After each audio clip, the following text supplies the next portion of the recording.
কেন জানি হঠাৎ করে আমার পিঠা খেতে ইচ্ছে করতেছে, তাই ভাবলাম আজকে একটা নতুন পিঠা বানাই। এটা মূলত আমাদের বাড়িতে বানাই আর কি।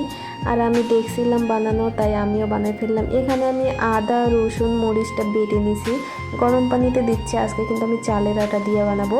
Hello viewers, this is me from my page Babli. আশা করছি সবাই অনেক অনেক ভালো আছেন। আমি আল্লাহ তাআলার রহমতে অনেক ভালো আছি। আজকে আমি নুনাস পিঠা বানাবো। কি নামটা কি আপনাদের অপরিচিত লাগতেছে? এই পিঠা কিন্তু লবণ দিয়ে বানাতে হয় আর কি। হালকা করে লবণ দিতে হয়, সামান্য হলুদ দিবেন। দেওয়ার পরে দেখেন আমি কি রকম করে ডো করে নিচ্ছি। আর পুরো প্রসেসটা রুটি পিঠার মতো, খালি আমি এখানে কিছু উপাদান অ্যাড করছি। মানে প্রথম আমি আজকে নুনাস পিঠা বানাচ্ছি। ভয় লাগতেছে কি হবে না হবে, খেতে ভালো লাগবে কি লাগবে না। তারপর আমি একটা একটা করে বানাচ্ছি। হাবিবা ভিডিও করে দিচ্ছিল, তারপর আমি গ্লাস দিয়ে কেটে কেটে নিচ্ছিলাম। এই পিঠার নিয়ম কিন্তু এইরকম, মানে এরকম করে বানাতে হয়। আর আমার এখানে রুটির দেখেন বাংলার মানচিত্রের মতো হয়েছে আর কি।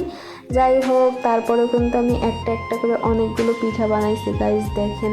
আর আমার হাতের এত ব্যথা উঠতেছিল কি আর বলবো। আর এই পিঠাগুলো কিন্তু এখন ডুবো তেলে আমি ভাজে নিব। কিন্তু টুকটাক সব কিছুই পারি আর কি। কিন্তু আমি আমার অলসতার কারণে একদম বানাতে চাই না। মানে এখন যে আমি রান্না করে খাবো সেটাতেও আমার অলসতা লাগে যায়।